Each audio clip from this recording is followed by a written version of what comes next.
D'abord, merci infiniment de votre invitation, même si elle n'a pas fait l'unanimité, ce que j'imaginais bien, et d'autant plus je vous remercie d'y avoir tenu.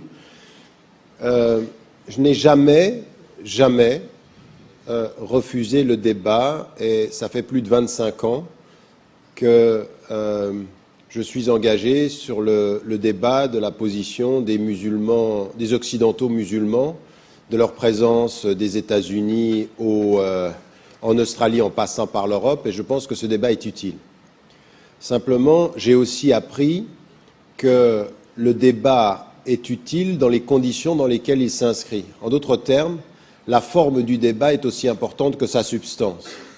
Et que ce que je reproche aujourd'hui à la classe politique, à gauche comme à droite d'ailleurs, ce n'est pas simplement une critique à l'endroit de l'UMP ou du président de la République, c'est aussi une critique à l'endroit de l'opposition, c'est que malheureusement, ceux qui aujourd'hui donnent le la du débat sur la laïcité ou sur l'islam, ça n'est pas dans une volonté de construire un vivre ensemble, c'est dans une volonté d'être en compétition avec le parti qui a donné le la sur cette question, qui est le parti du Front National. La question de parler de l'islam est venue après que Marine Le Pen, tout à fait habilement, dit une chose dont elle sait qu'elle va faire la une pendant tout le week-end, à savoir ces musulmans qui prient dans les rues, il y en a marre, d'une certaine façon, ils sont en train de nous coloniser. C'est après cette intervention-là que le président de la République décide qu'il faut parler de l'islam. Et quand il voit que ça passe pas très bien, on change l'intitulé et on va discuter de la laïcité. Donc si je comprends bien, ce qui vous pose problème aujourd'hui, c'est la façon dont la question est posée. C'est pas simplement la façon, c'est l'atmosphère dans laquelle on pose la question et ce pourquoi on la pose. C'est-à-dire que on a vu ce qui s'est passé avec l'identité nationale. Je pense que la question de l'identité est une question intéressante. La façon dont on l'a posée a créé plus de problèmes que trouvé des solutions. Alors, comment faut-il la poser, justement? Puisqu'elle paraît quand même assez importante aujourd'hui. La question se pose réellement. Sur la laïcité? Oui. Il faut poser les vraies questions et il faut regarder l'état de la France aujourd'hui et l'état de la nature des problèmes qui sont posés. Est-ce qu'aujourd'hui, il est vrai qu'en France, des citoyens, et en majorité, quand on parle de ce problème-là, on pense aux citoyens de confession musulmane. Est-ce qu'il est vrai qu'aujourd'hui, des citoyens de confession musulmane en France ont un problème avec la laïcité française? Ma réponse est non. Ma réponse, elle est que les Français de confession musulmane n'ont aucun problème avec la France quand la laïcité est appliquée comme elle devrait l'être, c'est-à-dire à égalité de tous les citoyens pour les juifs, les chrétiens, les musulmans, les athées, les agnostiques, les bouddhistes, les hindous et toute autre tradition. Mais aujourd'hui, on a des partis politiques qui, parce qu'ils ne regardent pas les problèmes de la société, sont en train de déplacer le centre de gravité de la question en nous disant on a un problème avec la laïcité, on a un problème avec les musulmans, et la preuve, c'est qu'ils prient dans la rue. Ou la preuve, c'est que dans certaines écoles, ils demandent de la nourriture halal. Ou la preuve, c'est le foulard dans les rues, ou la burqa. Et je pense qu'il faut faire attention à ne pas prendre un événement et en faire une controverse, mais qu'il faut prendre un mouvement historique et comprendre ce qui est en train de se passer. Or, ma position par rapport à ça, c'est que continuer en France à confondre la question de l'islam avec la question de la laïcité et y ajouter la composante de l'immigration, comme le fait le Front National et comme tous les autres partis le suivent, c'est non pas parler de la laïcité, mais c'est déplacer sur la question de la laïcité des problèmes qui n'ont rien à voir avec la laïcité aujourd'hui. Selon vous, qui pourrait donc être habilité à prendre en charge ce débat de la laïcité, si ce n'est ni le gouvernement ni les partis politiques? Alors attention, dans ce que je dis dans le texte, ça n'est pas exactement la conclusion à laquelle vous arrivez dans votre question. Qu'on lance un débat sur la laïcité, n'importe quelle institution, voire un État, peut lancer le débat à partir du moment où on se met bien d'accord que le débat, il a une nature constructive et non pas une nature de stigmatisation. Le chaos, l'échec du débat sur l'identité nationale est une preuve qu'un débat mal posé crée plus de problèmes qu'il n'en résout. Et donc il y a eu stigmatisation. 25 000 interventions sur le site internet qui finalement déterminent que le vrai problème, c'est les Arabes et les musulmans. Si vous voulez créer du racisme dans le pays, vous ne faites pas autrement. C'est-à-dire que vous posez la question, qui est français? Et moi, avec la tête que j'ai, pas trop. D'accord? Donc c'est ça qu'on est en train de créer, on est en train de stigmatiser. Moi, je ne suis pas contre qu'on lance le débat et je n'ai pas un problème avec la source du débat. Ce qui m'intéresse, c'est, encore une fois, ce que j'ai dit, c'est quand le débat est posé. Maintenant, dans la citation que vous apportez, ce que je reproche à un certain nombre d'États en Europe et à l'État français en particulier, c'est qu'on nous parle de laïcité à longueur de journée, et si j'ai bien compris la laïcité, parce que je vais vous dire une chose, il y a 25 ans, quand j'ai commencé le débat, on me disait, pour voir la duplicité de l'homme, on me disait, il ne comprend rien à la laïcité. D'abord, lui, il est suisse, d'origine égyptienne. C'était circonstance aggravante. La deuxième des choses, c'est que quand je l'ai étudié avec des spécialistes, Émile Poula, Boussinesque, la Ligue de l'enseignement, on a fait un travail de fond. Ce que j'ai maintenant comme réponse, c'est attention, l'homme est malin, il connaît trop ce que c'est. Attendez, je ne comprends pas bien. Quand on comprend là où on vit, on comprend trop. Et la vraie question, elle est celle-ci. Elle est de dire ce que j'ai dit depuis 25 ans. Et vous avez des preuves, encore une fois, tous ceux qui jouent sur l'argument du double discours, comme il a été dit, ce sont des gens qui profitent du fait que 95% des jeunes qui sont dans cette salle n'ont pas lu de livre. Ils lisent pas. C'est soit je t'ai vu sur YouTube, soit c'est le 20h, soit c'est une émission de télévision. Mais il y a des livres, il y a des textes, il y en a 27, 28 maintenant, qui marquent une pensée qui a évolué sur 25 ans. Et qui dit quoi? Qui dit aujourd'hui, je suis absolument contre que l'islam français, parce que moi je ne parlais même pas d'islam de France ou de l'islam en France, moi je dis l'islam français, islamique du point de vue des principes, français du point de vue de la culture, a déterminé trois choses. Il respecte la loi du pays, la loi laïque, il parle la langue du pays, il parle français, et il est loyal pour l'avenir du pays. Ça, c'est mes trois principes, les trois L dont je parle dans le livre, il faut les trois L. Et ce que je mets en évidence, c'est que je suis opposé à ce que des pays étrangers, l'Arabie Saoudite ou le Maroc ou l'Algérie, interviennent et payent le culte. Je ne veux pas d'un islam sous contrôle, c'est-à-dire un islam autonome en France. Ça voulait dire que je disais au gouvernement français, soyez logique, ne venez pas nous dire à nous que vous voulez qu'on soit autonome et qu'on parle pas et qu'on n'ait pas de l'argent qui vient de l'Arabie Saoudite, et chaque fois que l'Arabie Saoudite vient et vous dépose 3 milliards, vous êtes les premiers à accepter. Parce que leur argent nous rend flexibles vis-à-vis de nos principes. Je veux pas de ça. J'aimerais des institutions musulmanes en France, où on va former des imams, où on va former le personnel religieux, dans la langue du pays et dans la culture du pays. Mais j'ai bien dit aussi qu'autant je veux que ce soit autonome vis-à-vis des pays d'origine, parce que maintenant c'est plus les pays d'origine, maintenant les gens sont français, ils sont chez eux, autant je ne veux pas que ce soit sous contrôle de l'État français. La laïcité, c'est que l'État français n'a pas son mot à dire sur la substance du culte juif, la substance du culte chrétien et la substance du culte musulman. Et là, qu'est-ce qu'on a? On a un ministre de l'Intérieur, à l'époque il s'appelait M. Sarkozy, qui, au moment des banlieues en 2005, fait intervenir une association nationale, l'association l'Union des organisations islamiques de France, et qui fait dire aux jeunes qui sont en train de mettre le feu dans les banlieues, il leur demande d'émettre une fatwa parce que mettre le feu aux voitures, c'est pas islamique. Mais quel est le rapport?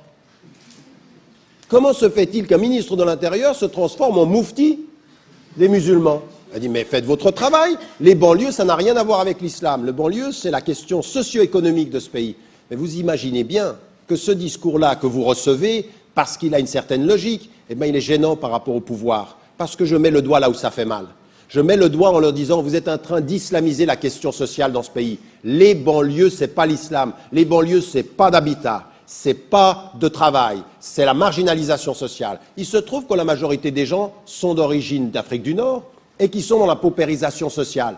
Eh bien, c'est ça qu'il faut régler. Il ne faut pas leur parler de religion, il faut leur donner du travail. Il ne faut pas leur parler de vous êtes un peu arabe, il faut avoir... Mais vous voyez, ce discours-là, il est tellement clair que le seul moyen pour le rendre inaudible, c'est se dire, attention, l'homme est intelligent, il vous dit ça, mais derrière la tête, il a autre chose.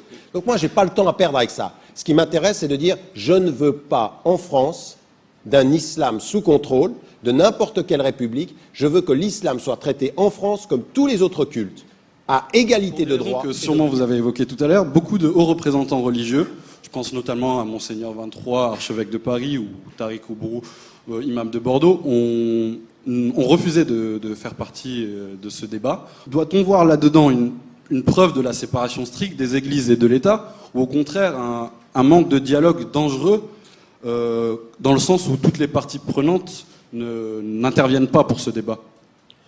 Non, je pense que ce n'est pas une question de dialogue. C'est-à-dire que toutes les religions se sont réunies, vous le savez, 4 jours avant, pour émettre ensemble une déclaration en disant « Nous refusons ce dialogue-là, qui est un dialogue de la stigmatisation ». Donc, en fait, ce qu'il dit, c'est la même chose que moi. On est d'accord là-dessus.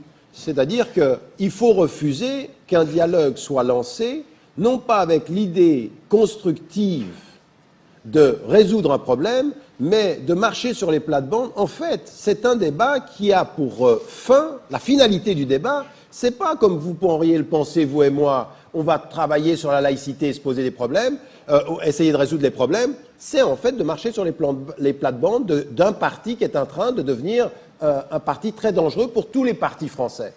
Mais je vous dirais une chose, ils ont pris cette position, même le grand rabbin Bernheim, il est allé et il a répété, après sa participation, c'était le seul représentant qui y était allé, en disant « Nous sommes contre un débat dont l'objectif va être finalement de parler de l'islam sans le dire et qui va aboutir à la stigmatisation. » C'est tout.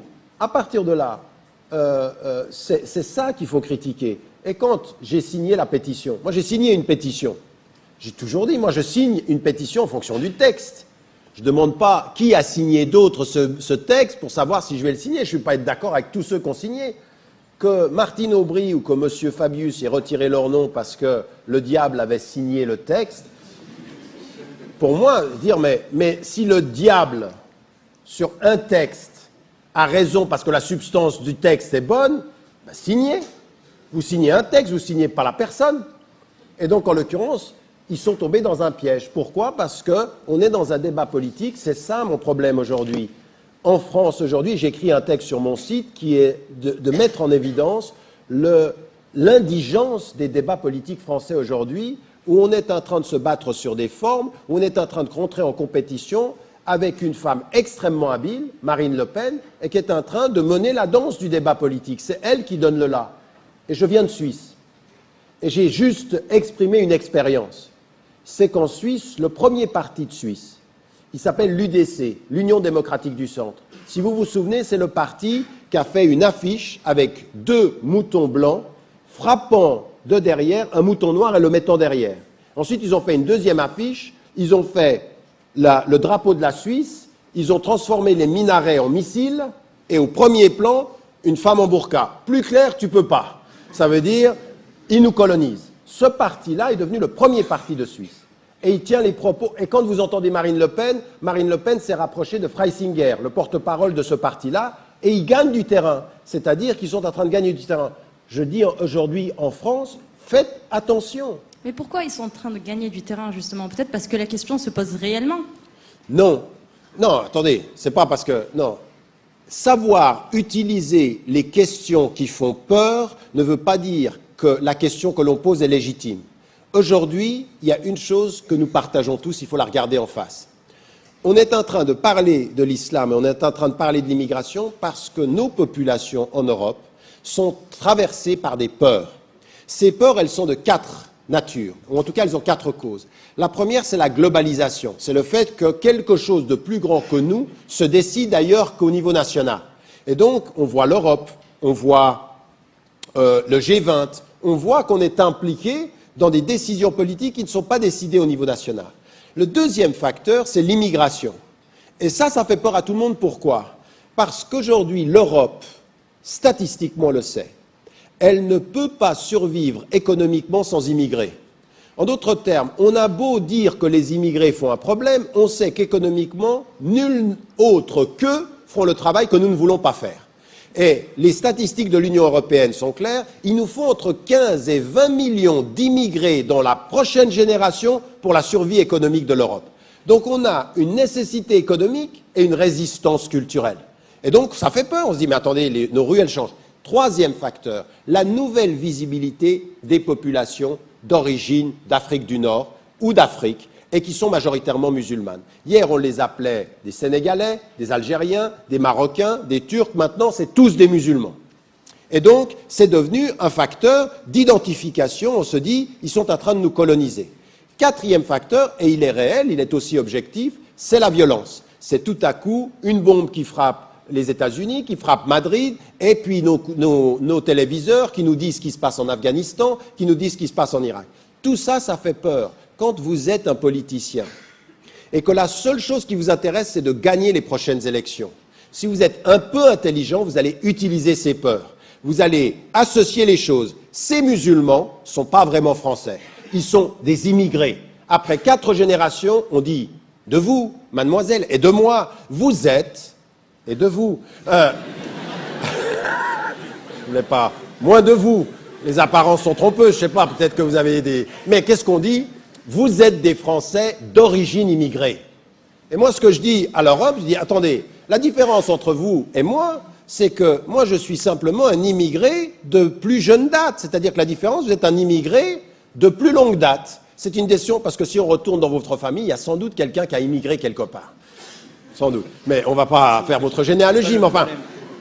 Toujours est-il que c'est ça la question. C'est-à-dire qu'à partir d'un certain moment, la nouvelle visite, on va associer les choses. L'islam, c'est la religion des immigrés qui va faire entrer le monde entier à l'intérieur et en plus, ces musulmans-là, par essence, ils sont en opposition avec nos valeurs. Ils sont dans la violence, ils sont dans la discrimination des femmes, ils sont dans le rejet de la culture occidentale et là, vous avez ce que j'appellerais le package politique. C'est-à-dire vous avez réussi à associer les 4 facteurs et vous stigmatisez les gens. Et ça marche. C'est-à-dire, c'est ce qu'on appelle le retour d'une ancienne maladie de nos sociétés, c'est le populisme. Et le populisme, il travaille avec des facteurs très simples. Réponse simple à des questions complexes. Le Front islamique du salut disait en Algérie, il disait, vous savez pourquoi il y a du chômage en Algérie? C'est parce que les femmes travaillent. Mettez les femmes au foyer, tout le monde aura du travail. Vous écoutez ça, vous dites, mais quelle idiotie. Les populistes disaient la même chose. Ils vous disent, mais vous savez pourquoi les Français n'ont pas de travail? Et il y a trop d'Arabes, il y a trop d'Africains. Donc, on les pousse. Monsieur Guéant, qui vient aujourd'hui sur les plates-bandes du Front National, qui dit, nous allons limiter l'immigration légale même, pas simplement illégale, légale. Donc, on a un vrai discours aujourd'hui qui va travailler là-dessus. Donc, réponse simpliste à des questions complexes. Deuxième des facteurs qu'on a aussi, c'est l'idée que c'est binaire, c'est eux contre nous. Ça marche aussi. Troisième des facteurs des populistes, c'est la victimisation. C'est-à-dire, on est des victimes. Écoutez bien le discours de Marine Le Pen et de son père auparavant, comme on entend le discours en Suisse, attention, on est colonisé, c'est nous les victimes. Et quand on est des victimes, il faut se protéger. Voilà ce que nous dit le populisme. Donc aujourd'hui, il ne faut pas poser le débat sur la laïcité dans les termes du populisme. Il faut placer le débat de la laïcité comme des citoyens responsables contre... J'avais une question. Contrairement à, par exemple, le christianisme ou au judaïsme, dans la loi de 1905, il n'y a pas de référence explicite à l'islam. Donc, mais je voulais avoir votre avis, votre opinion. Est-ce qu'une révision de cette loi serait-elle pas une manière d'intégrer la nouvelle réalité religieuse française? Alors écoutez, ça c'est une question fondamentale, parce qu'elle va vous expliquer ma propre évolution. Moi, quand je suis entré dans le débat en France, je vis à Genève, j'étais pendant 10 ans de ma vie, 15 ans de ma vie, j'étais dans le tiers-monde. J'étais en Amérique du Sud, en Inde, en Afrique, je faisais que ça. Et à un moment donné est née toute la controverse dans les années 80 autour de la question du foulard. Souvenez-vous, 3 jeunes filles, il y a eu ce débat-là. Et tout à coup, je me suis dit, il faut que ce débat-là, on trouve des solutions. En 89, 90, 91, ma position, elle a été d'ailleurs dans un article du Monde, je faisais un appel à cette époque-là à une laïcité ouverte, qui allait dans ce sens-là, qui dit, attendez, la loi de 1905, elle s'est faite avec les catholiques, avec les protestants, avec les juifs, mais il n'y a pas les musulmans. On devrait peut-être penser à une flexibilité de la loi pour intégrer la présence musulmane. Ce que, 20 ans plus tard, Nicolas Sarkozy comme ministre de l'Intérieur, dans son livre où il aborde la question de la religion, dira « Mais moi j'ai été trompé à ce moment-là. Pourquoi j'ai été trompé? J'ai été trompé par un discours général qui nous faisait penser que la laïcité, elle était rigide sur un certain nombre de principes et qu'elle n'avait pas de latitude ouverte. Et puis, j'avais affaire à des idéologues de la laïcité. C'est là que j'ai commencé à l'étudier. J'ai commencé à l'étudier pendant une dizaine d'années. Et je me suis aperçu que la laïcité, dès le départ, c'est des tendances. C'est que vous avez des tendances qui comprennent bien. La laïcité, ça n'est pas l'anti-religion, c'est la régulation des religions.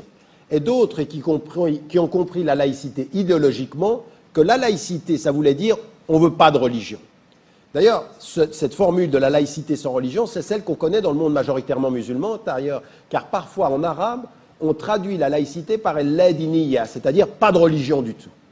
Et donc je me suis aperçu qu'en fait c'était faux, il y a plusieurs conceptions de la laïcité. Il y a une conception qui dit que l'État est neutre et permet l'expression religieuse tant que l'autorité de l'État n'est sous l'autorité d'aucun pouvoir religieux et qu'il n'y a pas de reconnaissance particulière d'un État, et puis une autre conception qui est contre la religion. Et j'ai étudié, pour en arriver, dans l'expression que j'ai eue en 1995 et en 1996, à dire « nous n'avons pas besoin de revoir la loi de 1905. Il faut cette loi l'appliquer complètement, totalement et à égalité de droits et d'obligations pour les citoyens. » Donc les musulmans de France, les Français musulmans, les Français de confession musulmane, aujourd'hui dans leur majorité, ils ne demandent même pas que la loi de 1905 soit modifiée. Ils demandent son application, mais on a des problèmes. On a des problèmes parce qu'il y a une telle méfiance dans le pays que quand vous êtes une communauté musulmane, je vais vous donner des cas concrets. Vous arrivez pour construire une mosquée, vous avez 5 milliards saoudiens derrière vous, la mosquée, vous allez l'avoir, parce que le pouvoir financier qui vous a va s'imposer au droit français. Et on va l'accepter. Mais si vous venez dans une communauté, là, ici, à Bordeaux, et que vous n'avez pas d'argent étranger, et que vous arrivez avec l'argent et vous dites c'est communautaire, vous allez trouver énormément d'obstacles à la création d'une mosquée. On va faire des préemptions, la mairie va intervenir, parce qu'on ne fait pas confiance aux Français de confession musulmane. Donc moi, je ne demande aucune révision de la loi, juste son application. Concernant la loi, par exemple, de 2004, qui interdit le port des signes ostentatoires d'appartenance religieuse, ne vient-elle pas compléter la loi de 1905 d'une certaine façon ? Non, elle ne vient pas compléter la loi de 1905. Vous savez, ça a été très intéressant, cette discussion autour de cette loi. Parce que, bon, vous étiez jeune à cette époque-là, mais qu'est-ce qu'on disait aux intellectuels et aux leaders musulmans à l'époque? Moi, je l'ai entendu plusieurs fois. On me disait, Monsieur Ramadan, vous avez envie de changer la loi. Vous voulez des lois spécifiques. Et moi, je disais, mais non, je ne veux aucune loi spécifique, je veux le même droit que les autres. Et quand je demande les mêmes droits que les autres, pourquoi vous avez l'impression que je demande des lois spécifiques? Non, c'est la même chose que les autres. La même chose. Qu'est-ce que vous appelez la même chose que les autres? C'est-à-dire, la séparation de l'autorité du politique et du religieux veut dire que l'État n'intervient absolument pas dans les questions du culte de la religion concernée. Jamais vous n'entendrez un ministre français de la République dire quoi que ce soit sur le rabbinat ou sur la loi juive. Pas un. Que des rabbins ne serrent pas la main, vous entendrez jamais. Un rabbin ne serre pas la main, eh bien, il y en a qui ne serrent pas la main. Par contre, un imam, un imam n'a pas serré la main. Quand on dit on veut des femmes dans les mosquées, mais depuis quand est-ce que vous vous êtes intéressé à comment est-ce qu'on gérait la question? Moi, je suis pour que les femmes entrent dans les mosquées. Je suis un féministe sur plein de questions islamiques. Mais quand je vois des gens qui viennent me donner la leçon, on dit vous, les musulmans, vous avez un problème avec les femmes dans la hiérarchie religieuse. Mais attendez, vous êtes occupé du fait que dans le clergé catholique, il n'y a pas de femmes? Vous en êtes occupé? Ah non, ça c'est... Ça, là, la laïcité fonctionne, pour les musulmans, ça ne fonctionne pas. Donc vous êtes le moufti des musulmans et l'État des chrétiens. Non, ça ne va pas. Traitement égalitaire. Ça ne veut pas dire que les musulmans ne doivent pas se poser des questions sur des traitements discriminatoires. Moi, je n'ai jamais dit le contraire. Mais ce que je veux, c'est l'égalité de traitement. Donc, si vous voulez, dans cette loi de 2004, quand moi je disais on ne veut pas changer la loi, et finalement, qui a changé la loi? Qui a changé la loi de 2005 en ajoutant cette clause-là? Parce que s'il a fallu une loi le 15 mars 2004, c'est bien que la loi de 2005 Elle était plus large que ce qu'on a voulu en 2004. Donc on a changé la loi. C'est peut-être aussi parce que justement l'islam n'était pas... L'islam ne figurait pas dans la loi de 1905. Ah oui, mais ça, vous voyez, c'est assez amusant, parce que pour ne pas dire qu'on parlait du foulard, on a dit on ne veut pas voir les signes religieux. Mais attendez, vous avez vu l'état du débat quand vous aviez le ministre de l'Éducation, qui est quelqu'un que je connais bien, avec lequel j'ai eu des débats philosophiques, que je serai le dernier à critiquer sur la nature de son intelligence, où il a commencé à nous parler de la barbe de la nature, de la longueur de la barbe des garçons. Attendez, mais soyons sérieux. Et qu'on nous disait à partir de quel moment la grandeur d'une croix devient ostensible sans être ostentatoire. Parce qu'ostentatoire, c'est la volonté de la montrer, ostensible, c'est qu'elle est vue sans que vous ayez la volonté de la montrer. Alors ça, c'est pour le pinaillage terminologique, on ne fait pas mieux. Ça voulait dire quoi? Ça voulait dire qu'en fait, ce qu'on visait, c'était les musulmans. Tout le monde le savait. Tout le monde savait ceci. Ma position, c'est pourquoi faut-il, quand les musulmans viennent, qu'au lieu qu'on applique la loi égalitaire de tous, on restreigne la loi parce qu'ils sont gênants. Et donc, j'étais contre cette loi. Je veux dire qu'il faut aussi que la France sache qu'elle vit dans un monde où il n'y a pas simplement les Arabes et les musulmans d'un côté et la France. La Grande-Bretagne, les États-Unis, la Suède, le Danemark, l'Espagne, l'Italie, la majorité des pays européens ont considéré que ce n'était pas une bonne loi. Donc, les Européens ont dit à la France, ce n'est pas une bonne loi. Mais elle a été votée. Alors regardez ma position. Pour qu'on l'entende une fois pour toutes et que là, on me dise où vous voyez la possibilité d'un discours qui ne soit pas clair. Parce que c'est toujours ça que je dis aux gens. Dites-moi où le discours n'est pas clair. La loi a été votée. La loi a été votée. Je suis un légaliste. Quand la loi est là, je peux ne pas l'aimer. Je peux considérer que c'est une mauvaise loi. Je vais de l'intérieur continuer le débat. Comme par exemple en Afrique du Sud. La loi sur l'apartheid qui faisait que quand tu étais un blanc, tu prenais un bus, quand tu étais un noir, tu prenais un autre bus. J'étais contre cette loi. On l'applique, mais on y résiste de l'intérieur dans un débat démocratique. Je n'aime pas les lois discriminatoires. Et je pense que là, c'est une loi discriminatoire. Quand on impose à une jeune fille qui arrive à l'école, tu enlèves ton foulard, je n'aime pas ça. Mais qu'est-ce que j'ai dit aux jeunes filles? J'ai dit aux jeunes filles, si vous devez choisir entre le fait de porter le foulard et aller à l'école, allez à l'école. Aller à l'école, c'est la priorité. Vous ne pouvez pas avoir un discours plus clair que ça. C'est de dire aux Français, non seulement je vous demande d'appliquer la laïcité, mais quand vous y ajoutez des lois que je n'aime pas, je vais les respecter encore. La raison pour laquelle on a mis cette loi, on a voté cette loi, c'était parce que on pense que porter des signes ostentatoires d'appartenance religieuse à l'école, par exemple, entraîne en quelque sorte le communautarisme. Je suis un enfant de l'école laïque où je rentrais dans l'école, j'étais dans l'école de l'État et j'étais avec tout le monde. Et que je pense qu'au lieu de pousser les femmes à aller, ou les jeunes filles à aller dans des écoles privées, je veux dire, on veut des écoles privées. Je suis contre le principe de l'école privée, moi. Mais justement, si on accepte le voile, donc oui. Selon vous, on devrait laisser les filles porter le voile à l'école publique. Oui, partout. Moi, je suis pour un principe clair. Si on accepte cela, finalement, est-ce que ça va pas entraîner finalement le communautarisme? C'est-à-dire que les filles dans l'école qui vont porter le voile vont avoir tendance à rester entre elles. Mais c'est le contraire. C'est le contraire partout. C'est que les jeunes filles, je veux dire, tous les exemples montrent, aux États-Unis, en Angleterre, partout où on a laissé les jeunes filles, c'est le contraire qui se passe, c'est qu'elles sont plutôt tendance à s'ouvrir sur des personnes. Et vous voyez des filles qui portent le foulard, qui n'en portent pas, des filles qui ne sont pas musulmanes, ensemble. Là, on a fait quoi? On les a poussées à l'extérieur. En fait, on les pousse à aller vers des écoles privées ou à ne pas aller à l'école. Alors moi, ma réponse, elle est claire. Aller à l'école, même sans foulard. Mais depuis quand la tenue vestimentaire fait que vous choisissez vos amis, vous?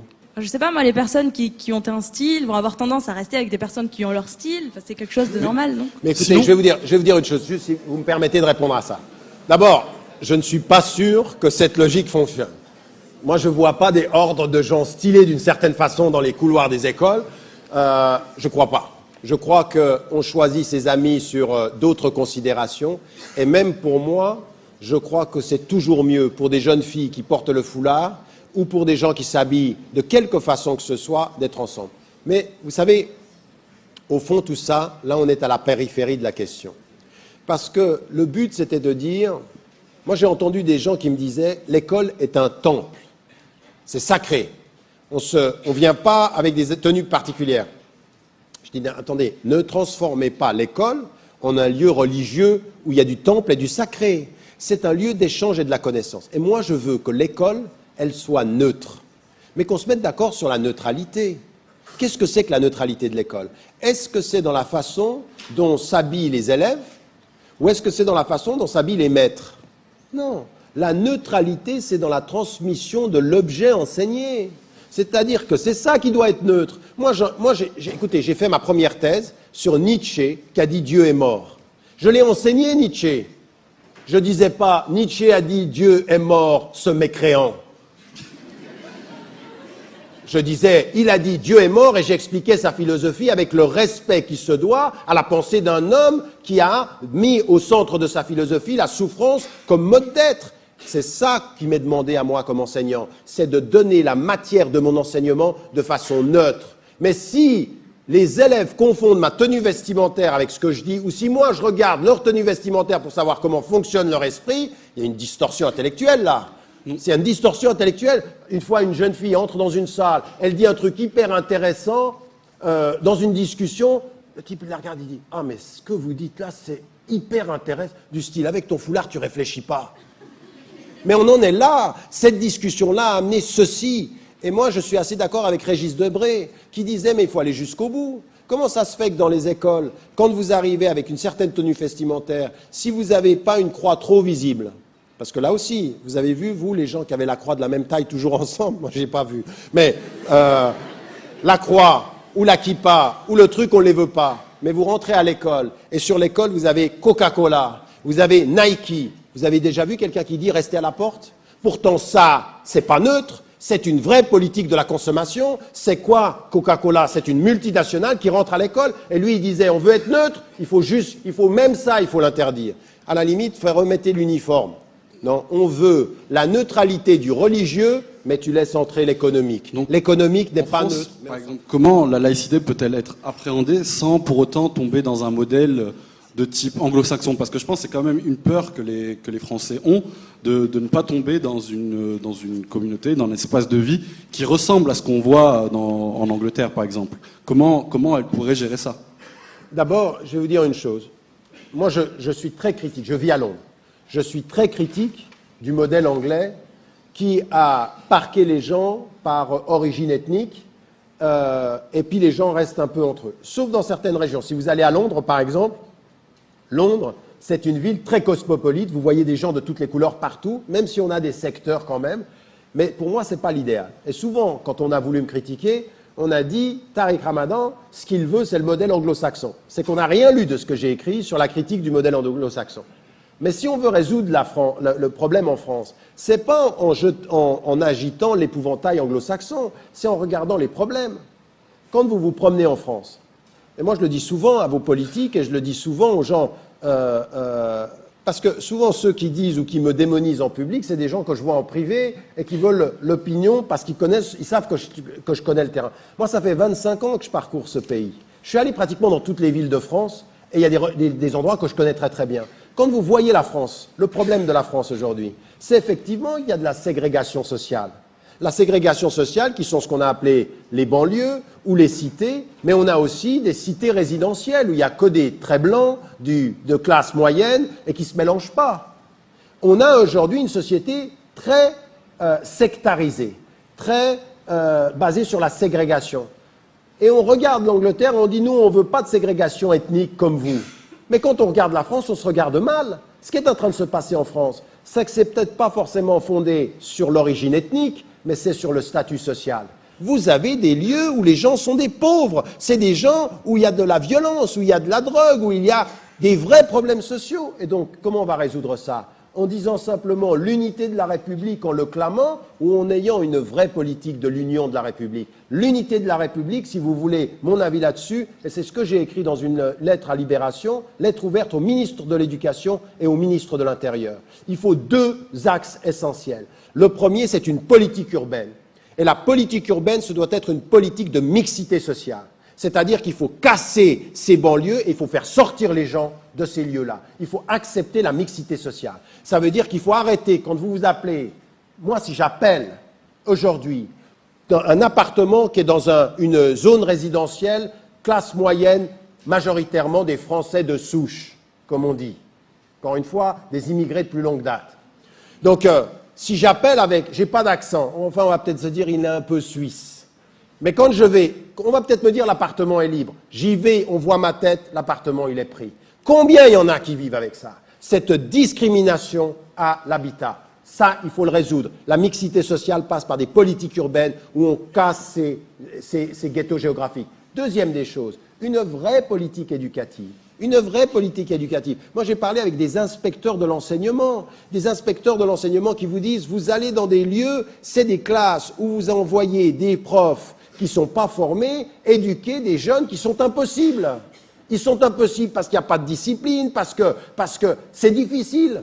Normalement, on devrait envoyer les enseignants les mieux formés. Ils n'ont pas envie d'y aller parce que ce n'est pas pour eux qu'ils ne voient pas l'enseignement de cette nature-là. Une vraie politique éducative. Une politique qui est pour une égalité d'opportunités, une égalité dans l'accès au savoir.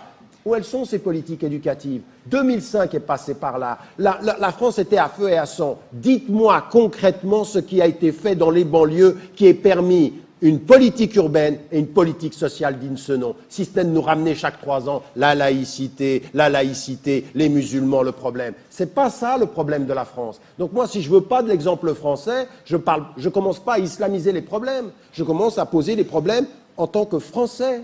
Vous êtes pour l'application stricte de la loi de 1905. Complètement, oui. Tel que l'est monsieur Éric Zemmour. Mais il semblerait pourtant... Vous me direz tout à l'heure pourquoi vous applaudissez, mais bon. C'est juste pour me soutenir, parce que, avec ma question précédente, là, ouais. Mais il semblerait pourtant que vous soyez en léger désaccord avec lui. Donc, y a-t-il une divergence d'interprétation dans la loi? Quelle est la vôtre? Et comment expliquer ces divergences? Écoutez, c'est assez clair. Vous faites référence à un débat qu'on a eu. Vous savez, j'ai eu un débat avec lui à la télévision française et je suis radicalement en opposition avec ses vues, sur plusieurs domaines, pas simplement sur la question de l'islam, sur la question des femmes, sur la question de l'ère de l'époque contemporaine. Mais je vais vous dire une chose. Autant je suis radicalement en opposition, autant de tous ceux que j'ai pu confronter sur la scène médiatique, c'est un des rares qui a parlé de la substance du débat et qui ne m'est pas pris et qui ne m'est pas attaqué sur des questions personnelles. Parce qu'aujourd'hui, j'ai énormément de peine à avoir un débat serein en France sur la substance, sur ce qu'on fait maintenant. Souvent, c'est votre grand-père, votre frère, Jules de chez Schmitt d'en face. Vous voyez, c'est le genre comme ça. Donc, on a, sur cette question-là, un désaccord important. C'est que Éric Zemmour, pour lui, la laïcité et la loi de 1905, c'est une loi d'assimilation. C'est-à-dire, il vous dit, à Rome, tu fais comme les Romains. Oui. Et moi, ma question, il dit, bon, ça veut dire quoi? Il dit, il faut changer la tenue vestimentaire, parce que lui, en plus, il va très très loin. Par exemple, sur la question du foulard. C'est pas simplement à l'école. Lui, il veut que dans la rue, on n'en voit pas. C'est-à-dire, le seul musulman acceptable pour Éric Zemmour, c'est ce que je lui ai dit, c'est le musulman invisible. On ne veut pas te voir. C'est-à-dire, l'assimilation, elle est complète. Je lui dis, mais ça va, mais le problème, c'est que, regardez ma couleur, je fais comment quand je viens d'Égypte et que j'ai cette couleur-là? Je vais être visible dans la rue. Et quand vous êtes visible sans l'être vraiment, vous devenez d'autant plus suspect quand vous donnez l'impression de vouloir être ce que vous n'êtes pas. Et donc, en l'occurrence, je crois qu'il a un projet qui est absolument pas du tout réaliste. Il ne regarde pas la réalité des sociétés qui changent. La société française, elle est en train de changer. Quand il dit « à Rome, tu fais comme les Romains », c'est bien. Mais moi, ce que je lui ai envie de lui dire, mais Rome, avec le temps, change. Rome, avec le temps, devient multicolore. Il y a différents... Regardez cette salle. Il y a 30 ans, vous auriez réuni des gens dans cette salle-là, ça aurait été, excusez-moi l'expression, un peu plus blanc. Ça se colorie. Alors après, vous pouvez dire, ben oui, mais c'est vrai, c'est concret, c'est-à-dire que les sociétés changent, il faut l'admettre. Éric Zemmour, il veut une loi où on doit effacer toute aspiration ou toute différenciation. Je lui dis, mais ça, c'est une des visions de la laïcité. C'est une vision assimilationniste totale. Et moi, je dis non. Je dis que la laïcité, c'est une loi, un corps de loi qu'on doit respecter, mais qu'à l'intérieur du respect de la loi, on a la possibilité d'avoir une liberté de conscience, une liberté de s'habiller comme on veut, des couleurs que l'on veut, tant qu'on respecte la loi, elle ne m'impose pas de disparaître. Dans un débat que j'avais eu avec Marine Le Pen, elle me regarde comme ça. Oui, j'ai eu un débat assez intéressant, troublant parce que la femme est intelligente, parce que la femme, elle sait de quoi elle parle, elle sait très bien exactement où ça touche. Je veux dire que sur les 10 coups qui sont partis en politique intérieure sur les 3 derniers mois, les 10 coups, sur les 10, il y en a 9 qui partent. Elle donne le là de la politique intérieure aujourd'hui. Et une intelligence assez incroyable. Je ne sais pas si vous l'avez vu descendre à Lampedusa, dire « j'aimerais bien vous accueillir, mais on ne peut pas ». Donc, c'est bien, je veux dire, langage du cœur et langage ferme de non à l'immigration. Mais ce qu'elle me dit à moi, elle me dit « mais monsieur Ramadan, pourquoi est-ce que vos enfants, elle parlait génériquement de tous les Arabes, pourquoi vos enfants, vous les appelez encore Fatima, Abdelrahman, Ahmad, mais pourquoi vous ne les appelez pas Laetitia, Catherine Qu'est-ce qu'elle veut? Enfin, c'est ça, c'est effacer ces noms qu'on ne veut pas voir. Donc toi, tu arrives, tu viens d'Afrique, t'es noir d'Afrique, arabe d'Afrique, et tu t'appelles Alain, Stéphanie, je suis... C'est ça. Ça, c'est le modèle laminé, c'est le modèle assimilé. On ne veut rien voir. Ben non, ça ne se passera pas comme ça. Ça ne se passera pas comme ça. Il faudra qu'on s'habitue au nom arabe, français, arabe, comme on s'est habitué à Mario. Quand je dis Mario, ça peut être français. Quand je dis Zinedine Zidane, c'est français aussi. Comment la laïcité peut-elle finalement permettre le libre exercice des cultes sans le soutenir financièrement? Parce qu'aujourd'hui, il y a quand même un financement un peu indirect. Donc vous qui êtes pour l'application stricte de la loi de 1905, qu'en pensez-vous? Alors c'est un très très bon exemple. C'est là où on voit qu'on n'a pas besoin de changer la loi. Parce qu'avec l'application de la loi, ce qui s'était exercé au moment de l'application de la loi de 1905 avec les biens chrétiens, catholiques, il y avait des biens qui étaient la possession de l'État et qui ont été remis à l'Église. Et on a aujourd'hui quelque chose qui s'appelle le bail emphytéotique. Et ça fait partie de la loi. C'est-à-dire qu'on peut tout à fait avoir un lieu et on l'octroie à une institution religieuse avec une somme symbolique et on le met à disposition. Il n'y a pas besoin de changer la loi française pour ça. Il faut l'appliquer pour les musulmans comme pour les autres. Deuxième des choses, il faut, et on peut tout à fait imaginer, qu'on responsabilise les Français de confession musulmane. Parce que j'aimerais aussi que vous entendiez quelque chose. Et j'aimerais que vous l'entendiez très très fort parce que s'il y a une chose que je dis depuis 25 ans, c'est de dire aux Français de confession musulmane, arrêtez le discours victimaire. Vous n'êtes pas des victimes, vous êtes des sujets, il faut vous prendre en charge. Et que quand vous dites Sarkozy, ou le président Nicolas Sarkozy, ou le ministre de l'Intérieur Guéant, ils ont envie de nous manipuler, de nous contrôler, attendez, vous n'êtes contrôlé que dans la mesure où vous êtes contrôlable. C'est-à-dire que si vous ne faites rien pour vous autonomiser, pour vous organiser, pour avoir une voix plurielle, n'allez pas plaindre ou blâmer le discours ou le politique d'utiliser vos faiblesses. Un politicien intelligent utilise les faiblesses de ceux qui ne savent pas s'organiser. Donc je suis par rapport aux leaders musulmans en train de leur dire, vous devez vous organiser. On peut tout à fait imaginer là-dessus qu'il y ait une institution qui vienne de la communauté musulmane, qui vienne de la pluralité dans la communauté musulmane, car la communauté musulmane, elle n'est pas monolithique, elle est plurielle. Il faut différents courants qui viennent ensemble et que ceux-ci permettent le financement aussi des mosquées. Et il faut une troisième chose, un discours très clair à l'endroit des maires. Vous avez entendu dans le dernier les 3 heures qui ont eu lieu sur la laïcité, l'une des clauses, c'était de demander aussi aux maires de regarder pour les carrés musulmans, pour pouvoir régler cette affaire-là. Mais on peut tout à fait aussi imaginer qu'on demande aux maires de façon claire, quand vous avez des Français qui vivent là et qui ont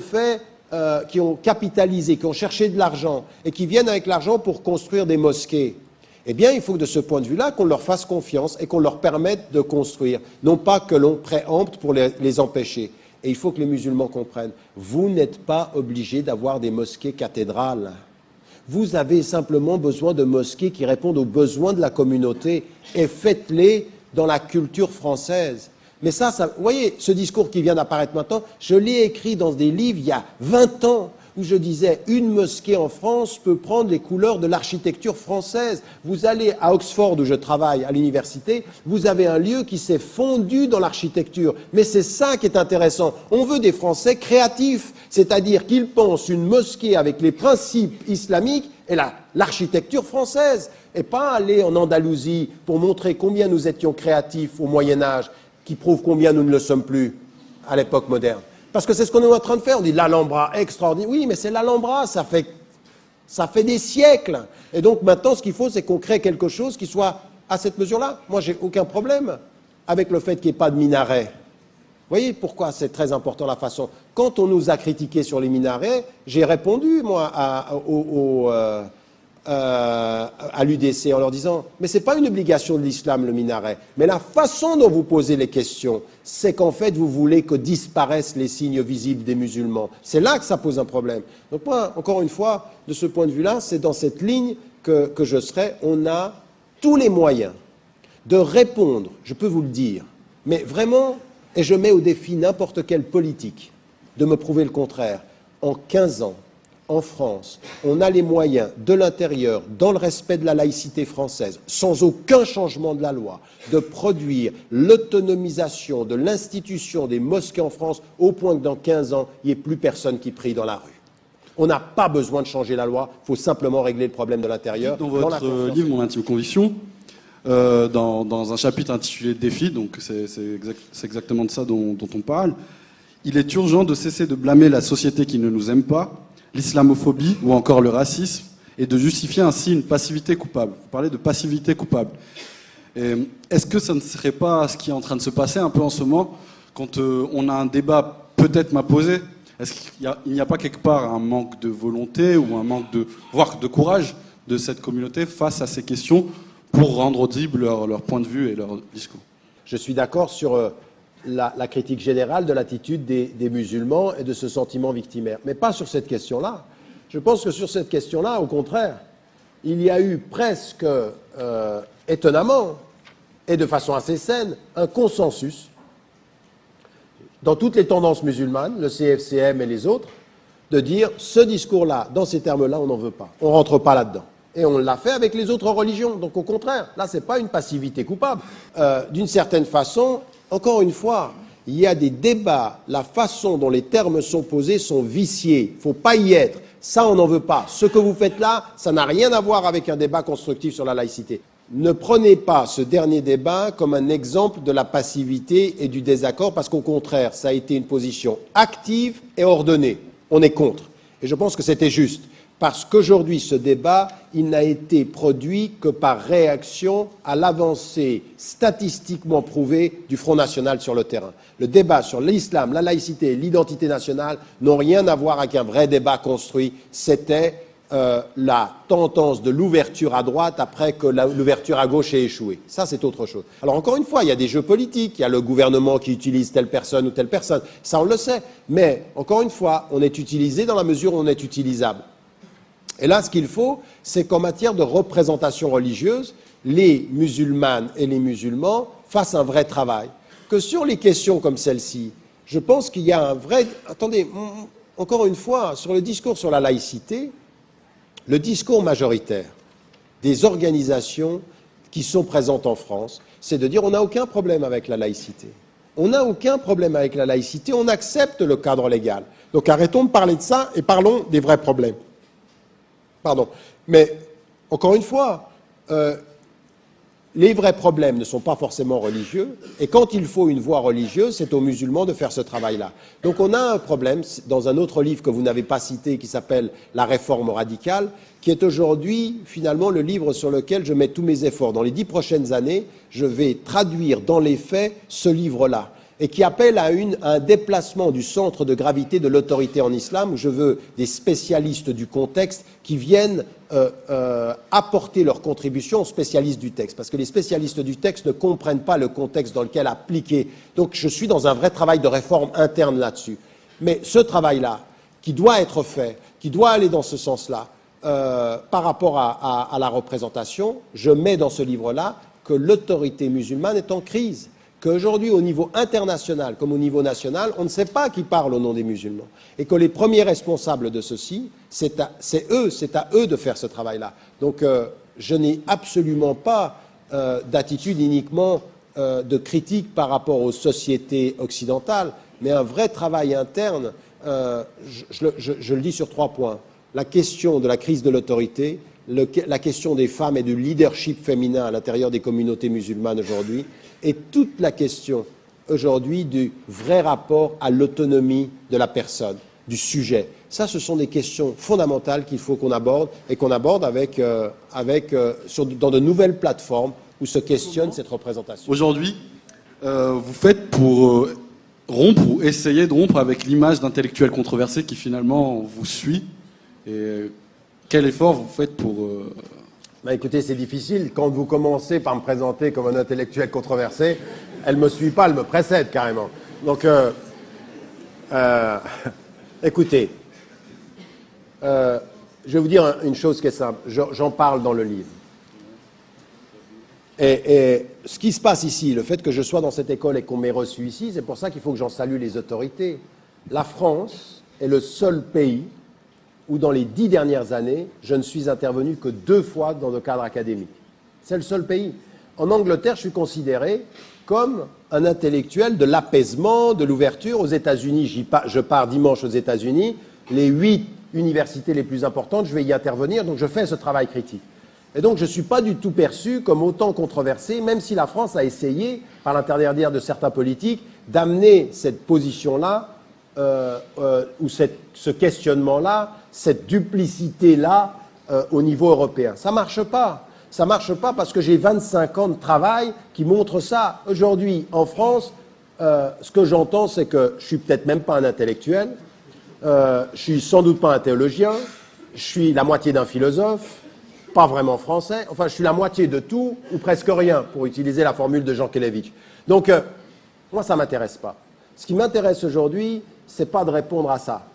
Je savais, au moment où je commençais mon travail, qu'à un moment donné, je me tournais vers les sociétés majoritairement musulmanes, et je me tournais vers les communautés musulmanes, et que j'aurais des critiques. Pourquoi? Parce que je ne les lâche pas. Parce que pour moi, le problème de l'islam contemporain, ce n'est pas l'Occident, c'est les musulmans. Et que je l'ai écrit et je l'ai dit. Ce qui fait que pendant des années, dans 7 pays, je n'ai pas pu me rendre. Les gens ne savent pas ça, mais 7 pays majoritairement musulmans, je ne pouvais pas me rendre. Maintenant, on commence à se dire, ah, mais c'était intéressant ce qu'il disait. Pendant 18 ans, de ne pas avoir pu aller en Tunisie. Pourquoi? Parce que je disais que ce gouvernement, c'était une dictature. De ne pas pouvoir rentrer depuis 15 ans en Arabie Saoudite. Pourquoi? Parce que je disais que c'était une dictature. Les alliés de l'Occident ont été mes ennemis politiques parce que ce n'étaient pas des démocraties, parce qu'ils trahissaient ma religion. Donc ça, je l'admets d'être critiqué. D'un autre côté, je me retourne vers l'Occident et je dis à l'Occident ce que je dis maintenant, ce que j'ai dit pendant les révoltes arabes.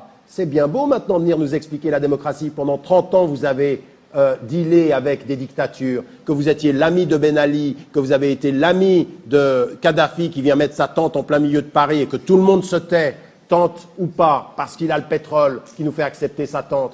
Ça, pour moi, ça voulait dire, à un moment donné, quand vous êtes dans cette position-là, il faut accepter d'être critiqué des deux côtés. Ça s'appelle un intellectuel controversé. Moi, j'appelle ça un intellectuel engagé. Et mon engagement, il est que je ne me tairai pas. Ce qui m'intéresse aujourd'hui, c'est de dire un intellectuel engagé, c'est quelqu'un qui doit admettre, qui va prendre des coups, qui va accepter toute la question de savoir est-ce que j'utilise ces critiques pour faire avancer la pensée ou pour faire avancer un statut. Moi, ça ne m'intéresse pas. Aujourd'hui, quand même, depuis 25 ans, je peux vous dire sur le terrain, beaucoup des jeunes qui sont ici et qui ont suivi, et des moins jeunes, ils peuvent dire que moi-même, j'ai énormément évolué. Sur 25 ans, je suis devenu un homme un peu plus mûr intellectuellement, et que j'essaye simplement de faire avancer la pensée, mais sans jamais, jamais, jamais avoir de position sélective. Je ne veux pas de position sélective. Et cette position sélective, je ne l'ai ni avec les musulmans, ni avec l'Occident, et moi je suis un occidental musulman, donc j'aurais juste voulu savoir, au début, vous parliez beaucoup donc, de la montée, enfin de la dérive vers le populisme. Je voulais savoir aujourd'hui comment faire face à ça, faire face à une dérive donc de plus en plus présente, avec de moins en moins de place dans les médias. Pour en parler, quel est le meilleur moyen pour, à votre sens, quel est le meilleur moyen pour faire face à ça et enfin, lutter contre ça dans un certain sens? Écoutez, c'est une question qui est vraiment critique et centrale.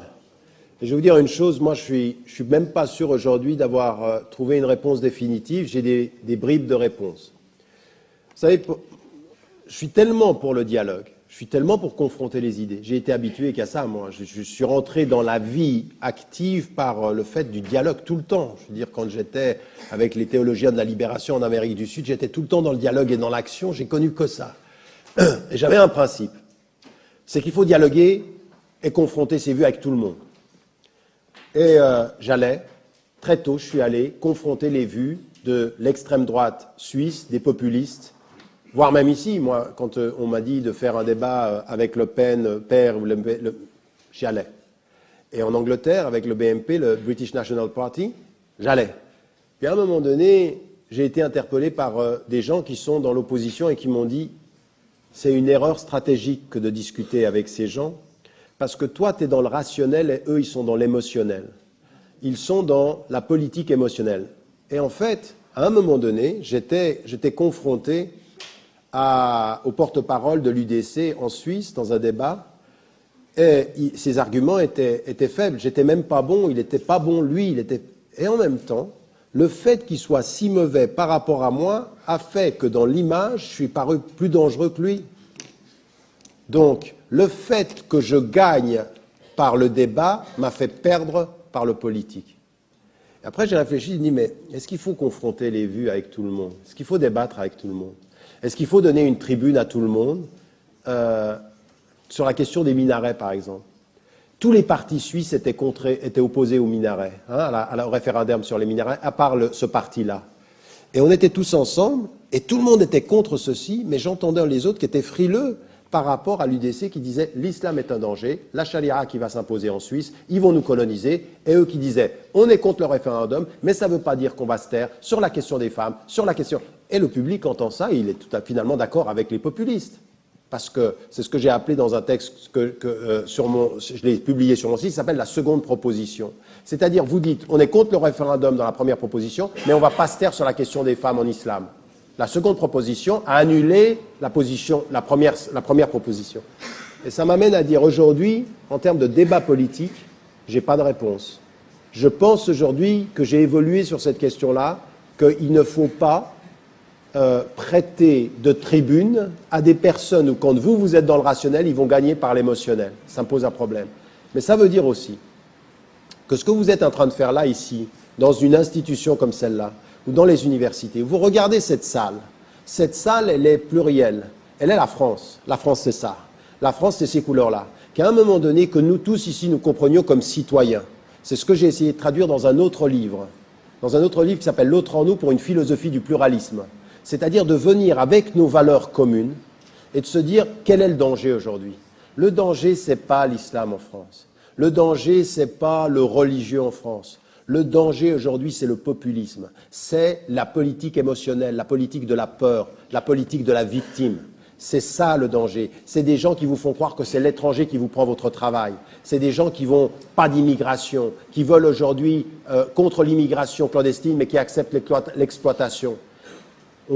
C'est pas ça. C'est ça qu'il faut. Alors aujourd'hui, ce que j'aimerais, c'est que des étudiants portent sur le débat, au niveau étudiant, un vrai débat critique. Que dans la société, on se réconcilie avec la complexité, qu'on se réconcilie avec un sens de la lecture. Vous savez, je pense qu'il faut que nous réconcilions avec 4 disciplines à enseigner. L'histoire, parce que de très très très mauvaises tendances du passé sont en train de revenir. Le racisme et la discrimination, les choses qu'on a entendues dans les années 30 et 40 reviennent. Il faut qu'on enseigne l'histoire des religions, pour qu'on comprenne ce que ce sont ces religions. Il faut qu'on enseigne la philosophie, les vraies questions de sens. Et puis qu'on enseigne l'art, l'esthétique et la créativité. Moi, je suis pour qu'on se réconcilie avec ça. Mais à long terme, ça va être difficile. Ça c'est que des stratégies à long terme. Sur le court terme, il faut des alliances de citoyens qui ont compris que l'ennemi, c'est le populisme, que c'est celui qui va utiliser nos peurs, pas nos têtes, et qu'il faut qu'on réagisse à nos instincts par notre intelligence, une intelligence critique. Un truc comme ça, quoi, de savoir que ces débats-là qu'on nous impose, mais qu'est-ce que c'est que ça? L'atmosphère en France, elle est devenue... Mais c'est vraiment... À un moment donné, vous dites, mais quelle est cette atmosphère qui s'est en train de s'installer en France? Les débats, c'est indigeste, les débats qu'on a. Les talk-shows que vous avez, les débats que l'on a sur l'identité nationale, c'est quoi? De quoi on parle? Qu'est-ce qu'on veut pour la France? Quel est le discours politique des prochaines élections? Ils sont déjà en train de parler des prochaines élections et on est à coup de slogans, on est à coup de mauvais débats politiques. Eh bien, il faut se réconcilier avec la politique. On veut des jeunes et des moins jeunes qui se réconcilient avec la complexité du politique. Ce ne sera pas facile. et le danger, il nous touche tous. Je voudrais savoir, est-ce que vous pensez que la laïcité aujourd'hui, vu ce qui se passe dans le monde arabe, est le seul garant qui aidera à instaurer la démocratie et la liberté et les droits de la femme? Merci. Ça, c'est une excellente question qui se pose effectivement à tous les pays majoritairement musulmans.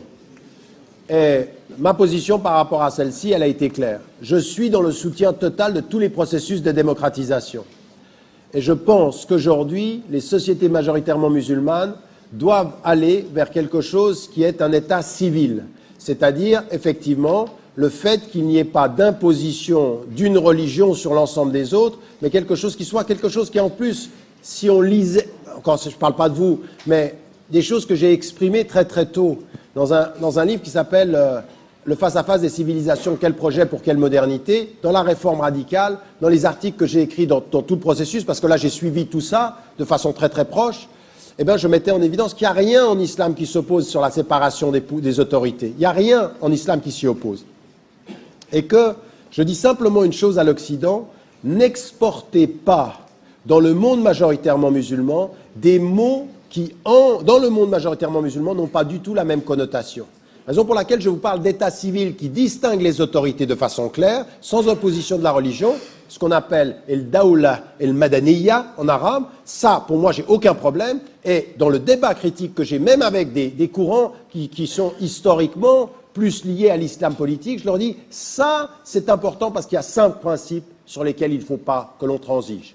L'état de droit, la citoyenneté égalitaire, le suffrage universel, le fait qu'on travaille par mandat, quand on est élu, on doit rendre compte de son mandat, et la séparation des pouvoirs. Ça, c'est une position qui, pour moi, est claire. Mais quand vous allez dans le monde majoritairement musulman et que vous arrivez avec le terme laïcité, il faut qu'on fasse attention et qu'on comprenne ce qui s'appelle, en discours élémentaire et politique, l'empathie intellectuelle. Savoir ce que les gens ont vécu. La laïcité dans le monde majoritairement musulman, ce n'est pas du tout la laïcité française qui a permis l'expression du protestantisme, du judaïsme et de la diversité religieuse. Qu'est-ce que c'est? Ça a été des gens comme Ben Ali, ça a été Moubarak, ça a été Hafez el-Assad, ça a été Saddam Hussein, qui au nom de la laïcité ont imposé le pouvoir dictatorial. C'est-à-dire, c'est séparation des pouvoirs sans la démocratie. Donc la laïcité, ça a été perçu comme la colonisation qui nous revient, et l'autorité dictatoriale. Donc il faut trouver une formule, une terminologie qui réponde à la tradition du pays et qui soit positive et non pas qui nous rappelle d'anciens souvenirs.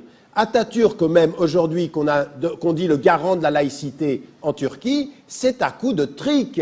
Il mettait les gens en prison, il torturait les gens. On le sait aujourd'hui, l'histoire nous le dit, ce que ça a été l'imposition. C'est pas de cette laïcité-là. Raison pour laquelle, quand j'ai eu... Là, on a fait un débat avec Abdelwahab Medeb dans Le Monde qui va paraître sur ces questions-là, mais on l'avait eu à la télévision, et je lui ai dit, Monsieur Medeb, je vous en voudrais toujours d'avoir, au nom de la laïcité, accepté de soutenir Ben Ali, qui était un dictateur, et que vous ne l'ayez jamais dénoncé. Vous ne pouvez pas, au nom de la laïcité, supporter la dictature. La laïcité, c'est la séparation des autorités et la démocratisation sociale. Donc c'est pour ça que ma position sur votre question, voyez comment c'est encore plus cohérent que cette position que j'ai ici, et je l'applique de façon extrêmement claire pour les sociétés majoritairement musulmanes. Ça n'est pas pour moi de dire que la religion n'a aucun rôle, mais elle n'a pas le rôle de l'imposition de la norme et du dogme sur la conscience des gens. Vous ne pouvez pas faire ça. Vous laissez les gens être libres. Raison pour laquelle, quand on m'a parlé du foulard, par exemple, ma position, je me promène partout dans le monde et on l'a refusé. Quand on est venu me dire vous êtes un soutien de l'Iran, qui en Europe, dès 1979, puis dès 1989, a dit au gouvernement iranien imposer le foulard à toutes les femmes, ça n'est pas islamique. Qui a dit la fatwa contre Salman Rushdie, c'est une fatwa inacceptable? Je l'ai toujours dit, ce qui fait que je ne suis jamais allé dans le pays pour me voir aujourd'hui en France accusé de soutien et d'avoir condamné en même temps ce qui s'est passé après les élections. Ce que j'aimerais vous dire, c'est que cette position, pour moi, il faut qu'elle soit extrêmement claire. C'est pour ça que votre question sur ce qui se passe là-bas a un lien direct sur ce qui se passe ici. C'est-à-dire toujours la même attitude. Et quand je parle du foulard, je dis, il est interdit, dans une société majoritairement musulmane, au nom de la religion, d'imposer à toutes les femmes de porter le foulard. Ça veut dire que c'est pourquoi j'ai critiqué l'Iran et que je ne peux pas rentrer en Arabie Saoudite. Pour moi, ça ne se défend pas. Ça ne se défend pas de l'imposer. Mais je pense aussi que la France devrait entendre aussi qu'on ne peut pas, au nom des droits de l'homme, imposer aux personnes de l'enlever. Laissez les gens à leur liberté. Je voudrais savoir, qu'est-ce que vous pensez de le port de la burqa en lui-même? Est-ce que c'est vraiment l'islam, quand on dit que la femme doit porter le hijab et elle doit être, on va dire, mestoura, je ne sais pas comment on dit ça en français. Et est-ce que, pour vous, c'est la bonne vision du hijab, la burqa? Faut vous rendre compte d'une chose. Moi, je vis à Londres. Avant de venir ici à Paris ou en France, on a eu une discussion sur la question de la burqa pour une enseignante. La femme de Tony Blair, qui est avocate, Cherie Blair, a décidé de prendre position en faveur de la jeune fille pour qu'elle puisse enseigner avec la burqa. Et on m'a posé la question, et donc tous les musulmans étaient contents. On m'a posé la question, et j'ai dit en Angleterre que pour moi, la burqa n'était pas islamique, et que je pense que ce n'était pas une bonne solution que de la porter. J'ai pris une position contre l'avis de la majorité des musulmans anglais qui soutenaient cette position-là. J'ai dit, je ne crois pas que ce soit une bonne solution, et je pense de ce point de vue-là qu'il faut faire un travail éducatif. Quand je suis venu en France, et que 4 ans plus tard a commencé cette affaire-là de la burqa, qui a été lancée sur une centaine de personnes, ma position n'a pas changé. La burqa, à mon sens, n'est pas une prescription musulmane, elle n'est pas ce qui est demandé à une femme qui veut suivre les prescriptions musulmanes. Mais la question que j'ai par rapport à la France n'est pas celle-ci. La question, c'est quelle stratégie faut-il mettre en place pour faire évoluer les choses? Alors qu'une femme vienne vers moi et me dise, de mon plein gré, je pense que c'est islamique. Je ne vais pas lui dire, je ne vais pas la bannir. Je lui dis, je pense que tu as tort. Je vais débattre de ma compréhension de l'islam avec elle. Mais je pense que cette idée qu'on résout les problèmes à coup de loi, à coup de vous ne pouvez pas marcher dans la rue, vous ne pouvez pas conduire, on arrête une femme. On a créé une atmosphère en France où on a arrêté une femme parce que soi-disant elle avait une mauvaise visibilité, puis que finalement elle a eu raison, elle a gagné dans son procès. La question qui se pose, c'est que la majorité des musulmans et des institutions musulmanes de France ont votre position. C'est-à-dire que ça n'est pas une prescription musulmane. Mais toute la question n'était pas celle-ci. On peut dire, on ne pense pas que c'est une prescription musulmane ou une obligation, mais interdire la burqa comme ça a été fait, ça n'est pas la bonne solution parce que ça ne résoudra pas le problème. Beaucoup des femmes vont rester à la maison, et puis comme je l'ai répété tout le temps, moi ça me fait sourire, oui, de voir notre hypocrisie au quotidien. Où on dit par exemple, on ne veut pas de burqa, mais quand la femme d'un prince de pétromonarchie va venir et qu'on ne veut pas la voir dans la rue, on va faire comment? On va dire au prince, vous venez pas? On va faire une exception, parce qu'il a l'argent qui nous fera faire l'exception. Aujourd'hui, on dit aux gens, vous ne travaillez pas pendant la nuit. Il y a des princesses qui viennent des pétromonarchies qui font ouvrir des magasins pendant la nuit en France. On le fait, ils ont l'argent pour payer. On dit aux gens, on ne veut pas de la polygamie dans ce pays. Quand on vient d'Afrique occidentale et qu'on est polygame, on peut être poursuivi par la loi. Mais quand on est ambassadeur ou quand on est ministre et qu'on vient s'installer, ou ancien ministre et qu'on vient s'installer en France, on a comme par hasard une exception à la loi qui accepte que vous soyez polygame. Mais de qui se moque-t-on? Ben de nous. De nous.